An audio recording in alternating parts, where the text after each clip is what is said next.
மத்திய அரசின் சுகாதார திட்டம் புதிய வழிகாட்டுதலை வெளியிட்டுள்ளது.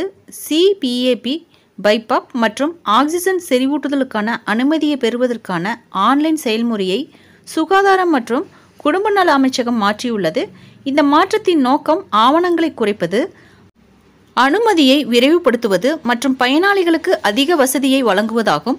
சுகாதார அமைச்சகத்தின் புதிய உத்தரவின்படி சிஜிஹெச்எஸின் கீழ் அத்தகைய இயந்திரங்களுக்கான அனுமதியை பெறுவதற்கான ஆன்லைன் பயன்முறையை முழுமையாக மாற்ற முடிவு செய்யப்பட்டுள்ளது.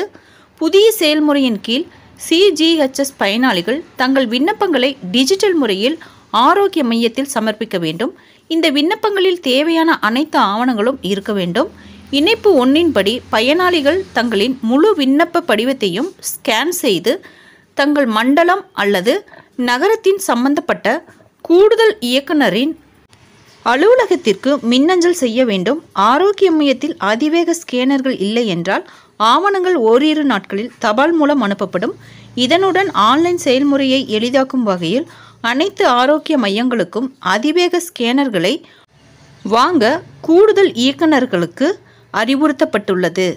அனைத்து பயன்பாடுகளும் மின்னணு கோப்பை முறைமை மூலம் செயலாக்கப்படும்.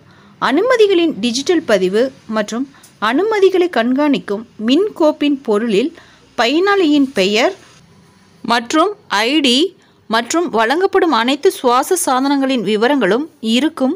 மின் கோப்பு எண், பயனாளிகளின் ஐடி மற்றும் அனுமதி விவரங்கள் போன்ற தகவல்கள் சிறந்த கண்காணிப்புக்காக எக்ஸல் தாளில் சேமிக்கப்படும்.